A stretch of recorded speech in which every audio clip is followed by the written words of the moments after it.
Olá, pessoal! Estamos de volta para mais um episódio do Papeando com Pamplona.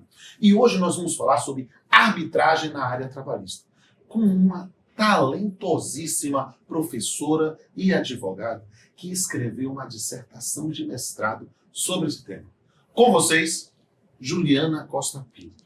Ela é mestre em Direito, professora da Unifax e da Múltipla, e eu tive a honra de tê-la como minha aluna no curso de especialização em Direito e Processo do Trabalho, e depois de ser avaliador dela no mestrado, orientado por João Glicério, que foi meu orientando no mestrado. Então, se João é meu filho, significa que eu estou entrevistando a minha neta.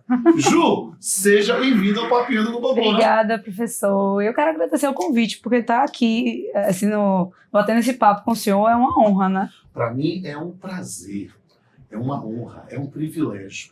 Por quê? Porque o sonho de todo professor, e você é uma professora talentosíssima, eu vi você surgir no magistério, e eu vejo hoje como minha colega, e eu digo assim, na condição de seu avô, né, que o sonho de todo professor é que seus alunos se tornem melhores do que ele. E hoje eu vejo você como uma professora muito melhor do que este velho, pelo menos lá na graduação da Unifax. Um dia espero chegar no seu nível. Vamos bater papo aqui hoje. E vamos papear sobre a arbitragem trabalhista? Sim, vamos. Vamos lá. Arbitragem na área trabalhista. Ju, esse tema é algo que eu já refleti, já escrevi, já palestrei, mas sempre surge novas questões. E eu gostei muito do corte que você fez lá na sua dissertação de mestrado e achei que era o tema ideal para a gente fazer um papeando.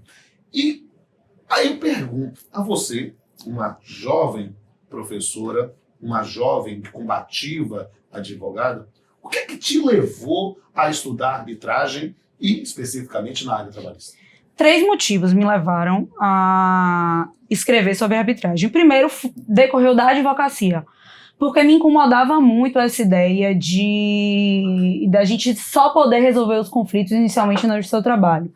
E como eu acho que o direito do trabalho, ele é um direito disruptivo, né? Principalmente quando a gente fala de direito do trabalho, a gente tem fontes autônomas do direito do trabalho. Então é um direito, eu brinco com os meus alunos, eu digo que nós somos diferentões, né? Porque a forma de pensar o direito do trabalho é diferente, a forma como nós construímos as normas trabalhistas, as autônomas, é uma forma diferente se a gente for comparar com outras áreas do direito. E a advocacia trazia essa inquietude no sentido de, poxa, tem algumas demandas que a gente podia resolver de outra forma, de forma mais célere, e que a gente muitas vezes não tem como resolver, né? Apesar de que agora com a reforma a gente tem a homologação de acordo extrajudicial, mas assim, não tinha outra opção, não tem tantas opções. Então o primeiro motivo surgiu daí. O segundo motivo surgiu justamente da análise que a gente tem na jurisprudência sobre o tema, que me incomodava muito, porque eu acho que é um tema muito complexo, apesar de eu entender o porquê, o posicionamento jurisprudencial nesse sentido, que é por uma questão de segurança jurídica, né? A gente não pode simplesmente dizer a arbitragem é compatível, a parte individual é compatível com o direito do trabalho, vamos agora liberar e fazer de qualquer forma. Não pode, então eu entendo que a decisão que existe hoje é por uma questão de segurança jurídica, mas me incomodava, porque quando a gente fala sobre o tema, as pessoas acabam sendo muito simplórias, elas dizem não, porque os direitos individuais do trabalho são irrenunciáveis, porque o empregado é hipossuficiente, tá, mas vamos estudar isso de uma forma mais aprofundada. E o terceiro motivo? Né? E o terceiro motivo era justamente essa perspectiva que as pessoas têm do empregado enquanto pessoa hipossuficiente que não pode escolher praticamente nada no que diz respeito às relações de emprego, quando, na verdade, se a gente pensar a arbitragem de uma forma bem elaborada, de uma forma disruptiva, mais uma vez dizendo, eu entendo que ela é completamente compatível com o direito do trabalho. Eu quero pegar um gancho aqui nessas suas observações e esses motivos que te levaram a trabalhar o tema da arbitragem com o corte da área trabalhista. Por quê? Porque nós passamos por muitas coisas, por visões jurisprudenciais, e nesse ponto eu sou literalmente testemunha, né? Eu acompanhei o processo que se tornou leading case lá no TST, né? Podemos conversar sobre isso. Não? Foi aqui da região. Né? Eu lembro do juiz, foi o doutor Ivo, que julgou no primeiro grau, lembro em relação à arbitragem que foi com o doutor Ailson, que merece todo o nosso respeito. Né? A gente vai aprofundar isso, mas na verdade eu queria, pegando o gancho que você falou, porque havia, na verdade, porque há tanta resistência na aceitação? É possível sistematizar estas resistências à arbitragem na área trabalhista? Eu acho que por questões políticas e por questões de falta de disseminação do conteúdo, efetivamente, falta de estudo relacionado ao direito arbitral. Mas é preciso criar uma cultura Sim. arbitral para que a gente possa, talvez, minar esse tipo de preconceito. Sim. Mas pensando em você como estudiosa do tema, né? E quais foram os principais referenciais teóricos para você da arbitragem na área trabalhista? Quando eu comecei meu estudo, eu comecei o estudo de uma forma mais ampla, né? Estudando a arbitragem para entender esse procedimento Certo. de uma forma mais aprimorada, entender como se podia ser compatibilizado no direito do trabalho. E aí eu descobri, primeiramente, um livro do senhor, né? Sobre arbitragem no direito do trabalho. Usei bastante a doutrina do professor José Souto Maior. Usei também bastante Estevão Mallet. Então a gente tem diversos doutrinadores que falam sobre direito do trabalho, são aqueles doutrinadores que a gente estuda na faculdade. Então o senhor Luciano Martinez, Estevão Mallet. Então são doutrinadores porque as pessoas acham que não tem muita gente escrevendo sobre arbitragem. Tem muito artigo escrito sobre arbitragem individual no direito do trabalho. E a maioria dos doutrinadores são a favor da arbitragem individual, né? Apesar de a gente ter uma jurisprudência entendendo que hoje... Né? Exatamente. Mas a maioria dos doutrinadores, eles são a favor. Você chegou a fazer pesquisa também no direito estrangeiro? Como é que você trouxe esse tema para a sua dissertação, para as suas reflexões? Então, minha dissertação, eu estudei sobre direito estrangeiro, mas como eu quero continuar o estudo no doutorado, e eu fiz um recorte muito específico relacionado à autonomia negocial do empregado, na minha dissertação eu não foquei no direito estrangeiro. Mas o que foi que eu percebi no direito estrangeiro em relação à arbitragem? É que a gente tem, em alguns países, uma rechaça total à arbitragem individual. Por exemplo, na Espanha e Portugal a gente não tem arbitragem individual. Já nos Estados Unidos a gente tem, né? E aí, nas minhas leituras, eu identifiquei que até 2002, por exemplo, mesmo nesses países que a gente tinha já uma entrada da arbitragem, né? Uma legalidade da arbitragem de decisões individuais, o quantitativo, né, do uso desse método de solução de conflitos ainda era muito baixo. Então, eu acho que falta realmente... Isso foi mudando, né, de 2002 para cá, principalmente na China, por exemplo. Na China hoje tem uma política de valorização enorme da arbitragem de relações individuais de trabalho. Eu fiquei super surpresa com isso, né, porque a China é Exatamente. Então, isso me surpreendeu um pouco. Mas eu acho que a gente precisa continuar discutindo, principalmente aqui no Brasil, para tentar compatibilizar. Eu queria entender um pouquinho o que fazer para estimular o uso idôneo da arbitragem. Então, quando a gente fala em arbitragem individual, eu entendo que não tem como a gente aplicar a lei de arbitragem como ela é hoje, tá?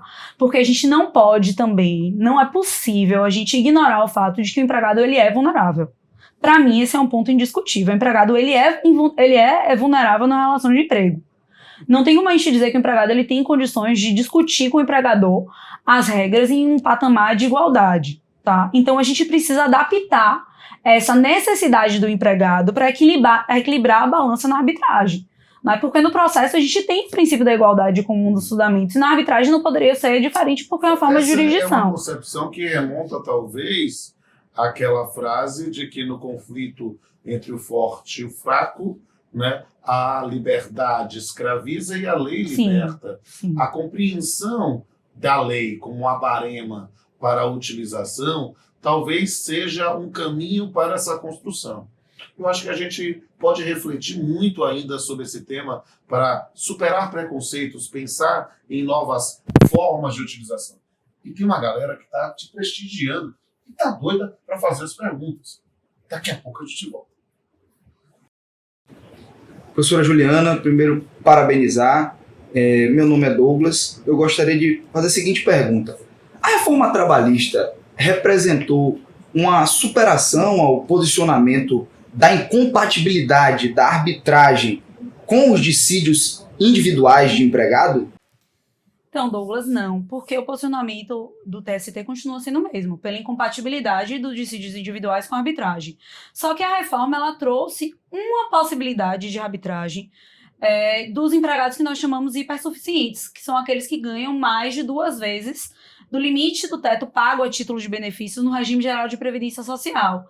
Então, esses empregados, especificamente, eles podem convencionar com seus empregadores a submissão dos seus dissídios à arbitragem, mas os demais não podem. Então, a reforma ela criou uma desigualdade entre os empregados nesse sentido. Mas o posicionamento do TST permanece o mesmo em relação à regra geral de arbitragem para os dissídios individuais. Douglas, essa sua pergunta é interessantíssima, porque é imaginar, é possível a arbitragem fora da autorização legal estabelecida na reforma trabalhista? Né? Esta é uma questão realmente sensacional. Confesso, Ju, que outro dia eu estava refletindo com isso com o Luciano e com o Danilo, naqueles cards que nós fazemos sobre esse tema. Eu disse assim para eles, olha, do ponto de vista legal, né, talvez seja possível, mas haveria lá uma presunção, né, de vulnerabilidade e que, como está sendo fora, a gente tem que mostrar que realmente houve vantagem. Sabe por quê?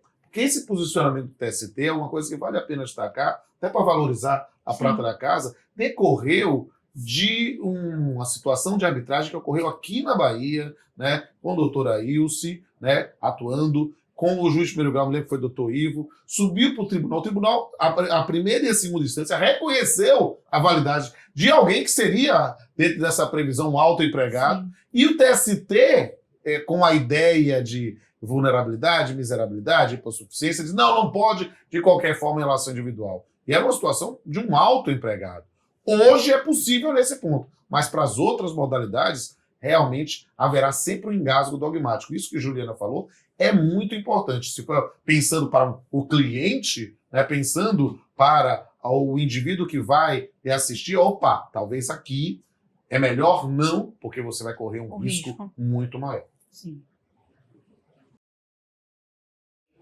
A possibilidade de se optar por uma cláusula compromissória não poderia criar uma susceptibilidade de vício na manifestação de vontade do empregado? Então, eu entendo que o compromisso, não pode haver cláusula compromissória. Eu defendi isso na minha dissertação, que só pode haver compromisso arbitral, né? No sentido de que a submissão à arbitragem só pode ocorrer após o término do contrato de trabalho. Esse meu posicionamento, inclusive, é bem assim criticado, porque a maioria das pessoas entendem que o empregado ele continua sendo vulnerável mesmo após o término da relação de emprego. Não que eu não entenda que ainda existe uma vulnerabilidade.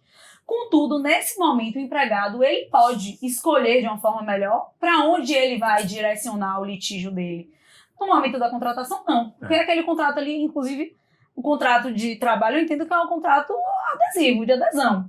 Né? E nesse ponto, a ideia de imaginar que não há mais o medo difuso, o receio difuso da perda do posto de trabalho, Luziane, é uma questão realmente importante. Por quê? Porque talvez tenhamos aí uma situação fática diferenciada, para usar uma expressão do Ponte Miranda, um suporte fático diferenciado para pensar na relação de emprego e pós-relação de emprego. Acho que é um caminho... Porque a ideia da arbitragem não é ela ser uma obrigação, ela ser uma opção. A ideia da de ser jurisdição facultativa, plural, a exatamente. jurisdição plural, não apenas a ideia engessada do Estado-juiz. É algo que a gente realmente precisa construir uma cultura arbitral para pensar efetivamente em disseminar sempre com aspectos éticos, sempre com a ideia de que a arbitragem é uma forma de solução como uma opção e não como simplesmente zerar passivo. Deixa eu dar um testemunho do velhinho aqui, quando surgiu a lei de arbitragem no Brasil. Né? Eu me lembro, né, que alguns sindicatos, né, de empregadores queriam estimular que se fizessem a arbitragem para homologação de rescisão. Em vez de ir para o sindicato, vai agora para esse tribunal arbitral que arbitra as verbas exorbitantes. É uma falta de vergonha. Eu declarei vários sentenças arbitrais, o nome antigo era laudo arbitral, as sentenças arbitrais nulas. Né? Por quê? Porque era uma situação, evidentemente, de abuso de poder econômico. E acho que essa presunção é importante. Eu sou Aparecida. Eu queria saber, os custos da arbitragem não seriam muito altos e incompatíveis com a possibilidade econômica das partes na relação de emprego? Então, Aparecida, quando eu estava me reunindo com o meu orientador para falar sobre os pontos que eu ia enfrentar no meu trabalho, ele me falou, você vai ter um ponto que você vai ter que enfrentar, que é a questão dos custos. E eu falei, poxa, meu Deus, eu acho que quando eu chegar nesse ponto aí, eu não vou ter muito o que fazer, porque realmente as custas no processo de trabalho, elas não são altas, são de 2%, né, ou sobre o valor da condenação, ou sobre o valor da causa, do acordo, enfim, E dependendo pagas do ao caso. final, não Pagas é? ao final, então assim, não é alto. O custo, a despesa fixa no processo de trabalho não é alto, porque é uma taxa de 2%. E aí eu comecei a pesquisar e descobri que diversas câmaras arbitrais, elas já se adaptaram a essa questão do dissídio trabalhista, né, através da arbitragem, e elas já adotam tabelas de honorários de árbitro, de custas da arbitragem muito menores. E aí eu parei para pensar e falei, olha, se o processo do trabalho ele vinha se adaptando ao longo dos anos das necessidades dos trabalhadores, dos empregadores, por que o juízo arbitral também não pode se adaptar? Então, se as câmaras arbitrais elas quiserem recepcionar esses litígios, elas também vão precisar se adaptar. E aí eu comecei a pensar, poxa, e como é que a gente pode modular alguns benefícios que os trabalhadores têm indo para o seu trabalho na arbitragem? Então, veja, o sindicato ele pode cobrir um custo, uma parte do custo, principalmente se o empregado ele for sindicalizado, né? Pode-se haver um convênio da União com as câmaras arbitrais para conceder o mesmo, para realizar o pagamento de uma parte das despesas da arbitragem para aquele empregado que demonstrar que é hipossuficiente. Para isso a gente pode usar os critérios que já existem na lei. Então, assim, eu comecei a perceber que se a gente começar a se aprofundar no tema, existem diversas soluções que podem ser aplicadas e que a questão econômica não pode ser usada como motivo apenas para a gente tentar impedir o uso de uma jurisdição que pode ser tão mais célere para o empregado, entende? Eu gostaria de te perguntar uma coisa. A gente sabe que, em regra geral, o empregado não tem conhecimento jurídico, ou seja, ele não entende de processo. Nesse caso específico, como ele vai estabelecer regras no procedimento arbitral? Isso também não vai gerar para ele uma relação de desigualdade em relação ao próprio empregador? Gerson, veja bem. Eu, particularmente, tenho uma resistência à ideia na Justiça do Trabalho da capacidade postulatória, né, do famoso juiz postulante das partes. Não é só nem da ideia do empregado se valer disso, mas do empregador também, quando for um pequeno empregador. Eu acho que isso pode ser um problema para o empregado, para as partes. Por quê? Porque no momento da instrução, a instrução trabalhista é um momento muito complexo, tecnicamente complexo. Se você deixa de fazer uma pergunta relevante, aquilo pode prejudicar. Então, na própria Justiça do Trabalho, eu já defendo a ideia de que a capacidade postulatória, ela não deve existir. Eu acho que hoje a gente não tem aquela dificuldade que os trabalhadores tinham antes de encontrar advogados trabalhistas de uma forma fácil, né? Então, eu acho que a capacidade postulatória ela precisa ser repensada no processo de trabalho. E eu entendo que no processo arbitral, a presença do advogado deve ser fundamental, deve ser obrigatória para ambas as partes. E com essa assistência do advogado, o empregado ele vai poder se valer de um profissional tecnicamente habilitado que tem conhecimento das melhores regras para ele e vai estar bem assistido. Eu cada vez mais estou convencido que o justo postulante pessoal ele é como uma automedicação. Você pode ter uma dor de cabeça, toma um comprimido e passa. Ou toma um comprimido, tem um choque anafilático, com edema de glote e morre. Então, há direitos que acabam fulminados nisso. E há muitas questões aqui relacionadas que podem ser suscitadas ainda sobre arbitragem. Mas o tempo é curto, Ju. Eu quero dizer que na condição de seu avô acadêmico, foi um prazer enorme bater esse papo contigo, ter o Papeando nessa oportunidade sobre um tema, um corte epistemológico tão direcionado. Eu acho que é muito importante quando a gente pensa com os nossos alunos, né, a ideia de compreender, não só pegar os temas muito abertos, não é preciso verificar determinadas questões para obter esse resultado. E você foi muito exitosa na sua dissertação de mestrado. Foi uma satisfação enorme ser seu avaliador e eu tenho um orgulho paternal ou de avorrância, né, em vê-la brilhando aqui no magistério e na advocacia. E por isso, minha netinha, eu quero pedir a honra de fazer um brinde com o vovô.